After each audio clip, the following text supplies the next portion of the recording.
Hello दोस्तों, नमः शिवाय।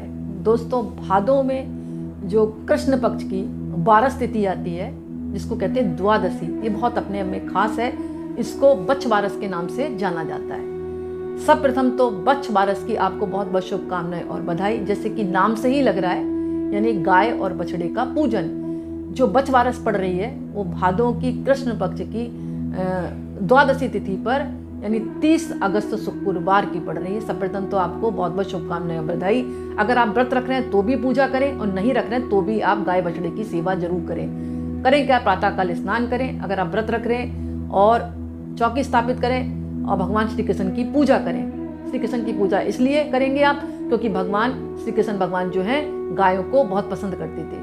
और गाय और बछड़े की भी पूजा करें। गाय को जो है जल से स्नान कराएं और उनके चरणों की धूल माथे पर लगाएं, उनके तिलक करें, फूल माला पहनाएं, कुछ मिष्टान खिलाएं, बाजरे की रोटी बनाकर मीठी उनको खिलाएं, और गुड़ खिला सकते हैं। मूंग मोठ चना भिगोकर एक दिन पहले आप उसको भीगी हुई खिलानी है आपको अपने हाथ से, उनकी आरती करें। इसी प्रकार आप बछड़े की भी पूजा करें क्योंकि बच्छ बारस है, क्योंकि गौवंश की पूजा की जाती है। और इस दिन जो है अगर आप व्रत रख रही हैं तो गाय के दूध का सेवन ना करें। और इस दिन ये भी कहा जाता है कि जो है गेहूं चावल का सेवन नहीं करना चाहिए। दूध दही गाय की जो चीजें हैं उनका भी आपको सेवन नहीं करना है। जो व्यक्ति इसका व्रत रखता है उसको संतान सुख प्राप्त होता है और संतान के जीवन में उन्नति और तरक्की बनी रहती है। कहने का मेरा मतलब ये है, शाम के समय गाय की आप पूजा करें, उनके तिलक लगाएं, आरती करें, उनके खुरों की मिट्टी अपने माथे पर लगाएं और एक माला भी उनको पहना सकते हैं। इसी प्रकार बछड़े की पूजा करनी है, लेकिन गाय का दूध का सेवन नहीं करना।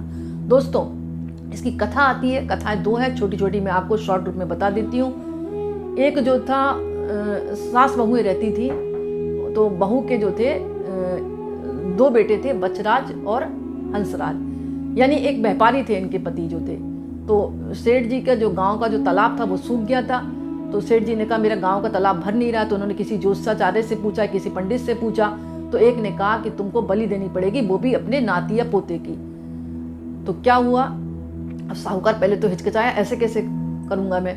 फिर से सेठ ने सोचा कि चलो एक बलि देने से लोगों का कल्याण हो, तालाब पानी से भर जाए, लोगों को पीने का मिले तो अच्छा ही है। तो उसने अपनी बहू के बच्चों को रोक लिया और उसको मायके भेज दिया। इधर उन्होंने अनुष्ठान चालू कर दिया।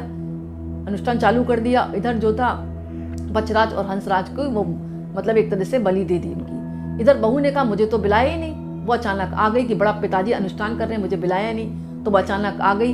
तो उसने कहा मेरे बच्चों को बुलाओ। अब जो सेठ जी थे और उनकी जो सेठानी थी वो घबरा गई। उन्होंने सच्चे दिल से बच्छ बारस की पूजा की कि हे बच्छ बारस, मेरी लाज रखो, मैं आपका अनुष्ठान कर रहा हूँ। मैंने तो लोगों की भलाई के लिए ऐसा करा था ताकि तालाब भरा रहे, लोगों को पानी मिले। जैसे ही वो मतलब मन लगाकर उन्होंने बच्छ बारस को याद किया, वैसे ही देखती क्या बछराज और हंसराज मिट्टी से सने हुए निकल आ रहे, क्योंकि उन्होंने मिट्टी में गाड़ दिया था ना दबा के, तो मिट्टी से निकलते हुए आ गए।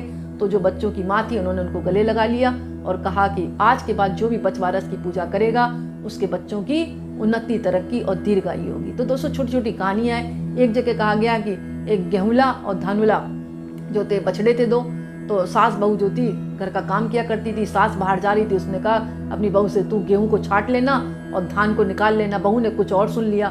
बहू ने गेहुला और धानुला जो बछड़े को तो पका दिया।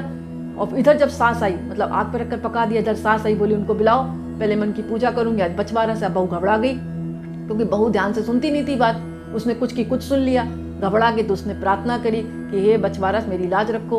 तो देखती क्या है, जहाँ मिट्टी निकालने लगी थी उनकी सास, क्योंकि उनको मिट्टी निकाल कर पूजा करनी थी, तो देखती क्या गेहुला और धावला जो बछड़े थे वो पुनः जीवित होकर निकल आए। तब से कहा जाता है कि हर तरह से जो है जो भी बच्छ बारस की पूजा करता है तो उसके बच्चों का दीर्घायु के साथ साथ उनके जीवन की अनेक कठिनाइयाँ मिटती हैं। तो दोस्तों, छोटी छोटी कहानियाँ जो मैंने आपके साथ शेयर करी, यही कारण है बच्छ बारस में बछड़ों की और गाय की पूजा की जाती है। तो दोस्तों, आज का वीडियो मैं ही समाप्त करती हूँ।